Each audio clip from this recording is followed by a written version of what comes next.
Welcome back to the channel. Have you ever struggled with a logo that has a solid white background ruining your designs? Today, I am going to show you 3 professional ways to make a logo transparent in Adobe Photoshop so you can place it over any background with ease. Whether you are using the latest version with AI tools or an older version of the software, I have a solution for you. If you find these tips helpful, please hit that like and subscribe button to stay updated with our weekly design tutorials. Let's dive straight into method 1, which is the classic magic wand tool. First, open your logo file in Photoshop.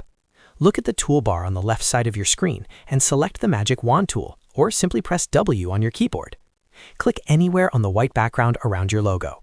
You will see a flickering dashed line indicating your selection. Now simply press the delete key. You will immediately see a gray and white checkerboard pattern appear, which signifies that your area is now successfully transparent. If you notice any tiny specks of white remaining inside letters or tight corners, just hold the Shift key and click those additional areas to add them to your selection, then hit delete again. Moving on to method 2. This is perfect if you have the latest version of Photoshop. Go to the top menu and select Window, then choose Properties to open the panel. Once visible, you will see a quick action section. Just click the button that says Remove Background.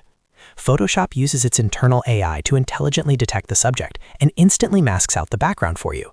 It is incredibly fast and produces very clean edges. Finally, method 3 is for those who prefer extreme speed, known as the Magic Eraser tool. You can find this nested under the main eraser tool in your toolbar.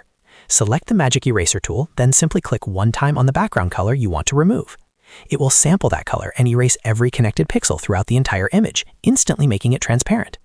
Once you have cleared your background, make sure to go to File, then Export, and save your file as a PNG to preserve that transparency for your future projects. Those are the 3 best ways to handle logo transparency in Photoshop today.